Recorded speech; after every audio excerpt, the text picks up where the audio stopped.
I knew this woman anyway, and she had a dog, and the dog wasn't long for this world. When the licence man came down, and he said to her, "Can I see the licence for the dog?"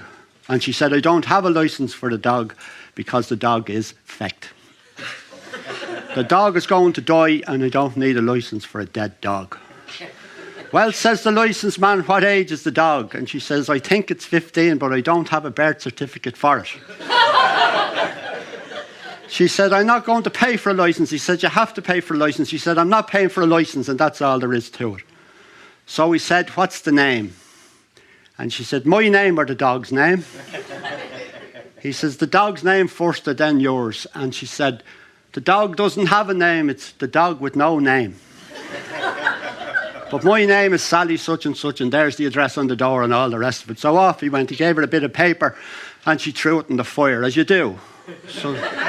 So time passed anyway in our part of the world just the same as it passes in Antrim. And she went down to the post office one day, and there was a letter there for her that was an official looking letter, and it was that class of a letter that if you didn't open it, you were in trouble.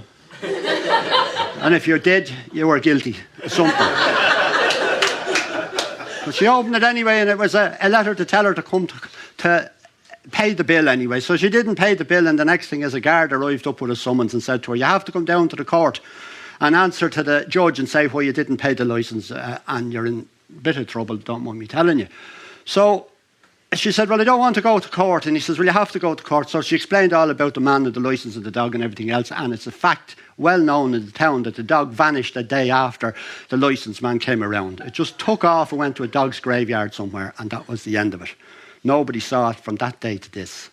But it featured in the court then because it was described in the court by the licence man. He described the dog perfectly that no longer existed.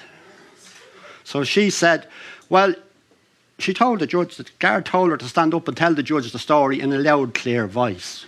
So she was in the court anyway, and she was telling the judge what was after happening, and she made the mistake of telling the judge too much. And you can do that in court sometimes. You just shut up and be innocent, you know that way.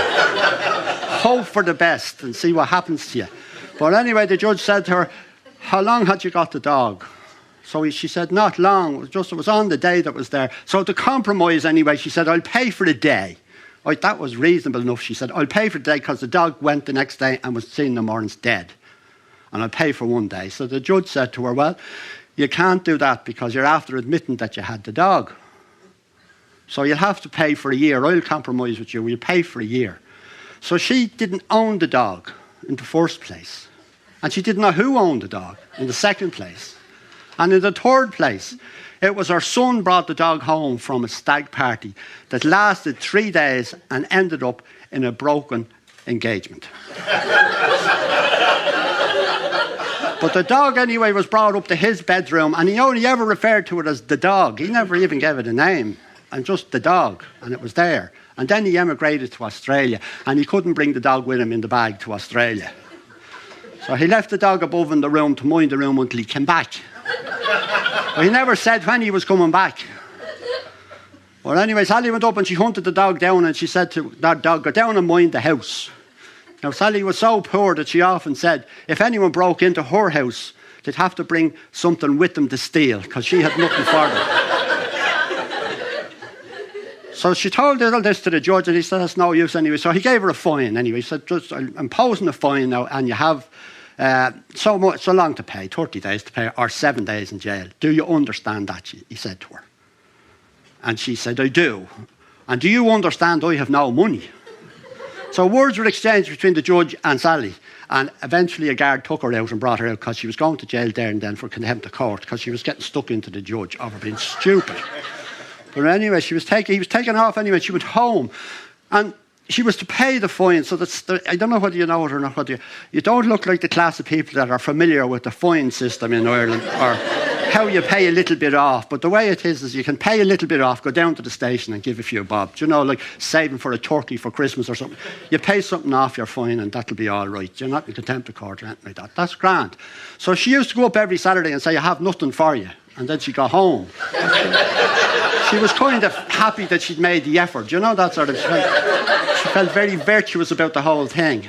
So Eventually, the lads got fed up inside and she said, look, don't be bothering coming up. It's a bad old time of the year. It's a bit damp and that sort of thing. We'll come down to you on a Saturday in the squad car and see have you any money. So they came down every Saturday and, of course, into the house and she said, no money. So this went on for ages and ages and ages. So she was getting a bit worried about it and she was sitting on the wall one day and she said to a fella, did you see any sign of a squad car up the road? And he said, why? She said, this is the day I'm going to Mountjoy for a week.